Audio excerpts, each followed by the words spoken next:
வணக்கம்.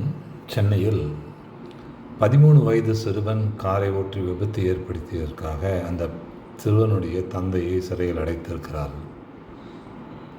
இது போன்ற எண்ணற்ற சிறார்கள் வாகனங்களை இயக்குவது, சிறார்கள் இயக்குகிற வாகனங்களில் மூவர் பயணம் செய்வது, சிறார்கள் இயக்குகிற வாகனங்களில் முறையற்ற எண் பலகைகள் உள்ளது, மாற்றி அமைக்கப்பட்ட புகைப்பொக்கிகளை கொண்டது, அந்த பாதைக்கு ஒவ்வாத வேகத்தில் வாகனத்தை இயக்குவது, இப்படி பல குற்றங்கள் தமிழகம் முழுவதும் எல்லா நகரங்களிலும் சிறு நகரங்களிலும் இது அரங்கேறி கொண்டிருக்கிறது. இது ஒரு வழக்காக மட்டுமே பார்க்கிறது என்பது சரியான பார்வையாக எனக்கு படவில்லை. இந்த மாதிரியான வழக்குகள் எல்லா இடங்களிலும் அதை விரிவுபடுத்தி இது மாதிரியான சிறார்கள் வாகனங்களை இயக்கவே தடை செய்ய வேண்டும். ஆனால் உடனடியாக தடை செய்யப்படுவது எதுவாக இருக்கும் என்றால், வயிற்று பிழைப்பிற்காக ஏதேனும் ஒரு சிறுவன் ஒரு வாகனத்தை இயக்குகிறான் என்றால் அவன் முதலில் சிறை செல்வான். அவனுடைய தந்தை சிறை செல்வதற்கான வாய்ப்புகள் மாறாமல் இருக்கும் என்பது எனக்கு தெரியும். ஆனால் அதிக குதைத்திறன் கொண்ட வாகனத்தை இயக்குகிற ஒரு சிறாரும் அவனுடைய பின்புலத்தை பொறுத்தும் அவன் காவல்துறையிடம் சிக்குவதற்கான வாய்ப்புகள் மிக மிக குறைவு. இது தடுக்கப்பட வேண்டும் என்பதில் மாற்று கருத்து இல்லை. இதை அடுத்து சிறார்கள் வாகனங்களை இயக்குகிற அதிக குதிரைத்திறன் கொண்ட வாகனங்களுடைய பின் எண் பலகை இல்லாமல் இருப்பது, மாற்றி அமைக்கப்பட்ட புகைப்பொக்கிகளை கொண்டிருப்பது, ஒரு சாலைக்கு ஒவ்வாத வேகத்தில் அந்த வாகனத்தை இயக்குவது, இது இரண்டும் மிகவும் சர்வ சாதாரணமாக தமிழகத்தில் இருக்கிற அனைத்து நகரங்களிலும் அரங்கேறுகிறது. இதற்கு அடுத்த நிலை என்பது வாகனம் ஓட்டிக்கொண்டு கைபேசியில் பேசுவது, காதிற்கும் தோள்பட்டைக்கும் இடையிலே கைபேசியை வைத்துக்கொண்டு பேசிக்கொண்டு வாகனம் இயக்குவது. இது இப்பொழுது 70% செய்கிறதாக இருக்கிறது. இன்னும் 2-3 மாதங்கள் போனால் சாலையில் பயணிக்கிற அனைவரும் ஒன்று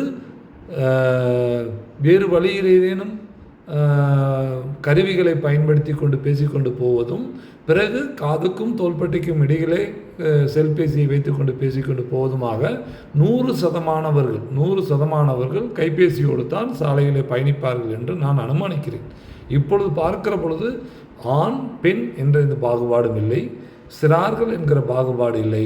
அனைவரும் கைபேசியில் பேசிக்கொண்டு வாகனங்களை இயக்குவது, இருசக்கர வாகனங்களை இயக்குவது என்பது மிக சர்வசாதாரணமாக இருக்கிறது.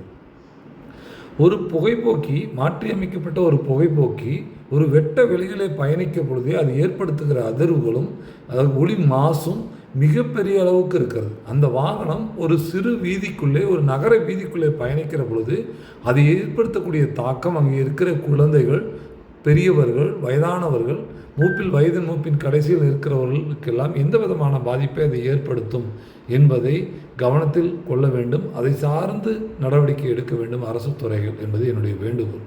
இதற்கடுத்து அந்த புகைப்போக்கிகள் மட்டுமல்லாது பின் எண் பலகைகள் இல்லாத வாகனங்கள், அதிக குதிரைத்திறன் உள்ள 350-400 குதிரைத்திறன் உள்ள வாகனங்கள், பல வாகனங்களில் பின் எண் பலகை என்பது இருப்பதில்லை. இது சர்வ சாதாரணமாக அந்த வாகனங்கள் இங்கே உலா வருகின்றன சாலைகளிலே, நகர வீதிகளிலே. பிறகு முறையற்ற முறையில் அமைக்கப்பட்ட எண் பலகைகள், வானத்தை பார்க்கிற எண் பலகைகள், நிலத்தை பார்க்கிற எண் பலகைகள், இப்படி பலதட்ட எண் பலகைகளை கொண்ட இருசக்கர வாகனங்களை தினந்தோறும் பார்க்க முடிகிறது, மிக அதிக அளவில் பார்க்க முடிகிறது. மூவர் பயணிக்கக்கூடிய பல அதிக குதிரைத்திறன் கொண்ட வாகனங்களிலே பின் எண் பலகை என்பது இல்லவே இல்லை. இது எப்படி சாத்தியமாகிறது? இது எப்படி கடந்து போகிறார்கள்?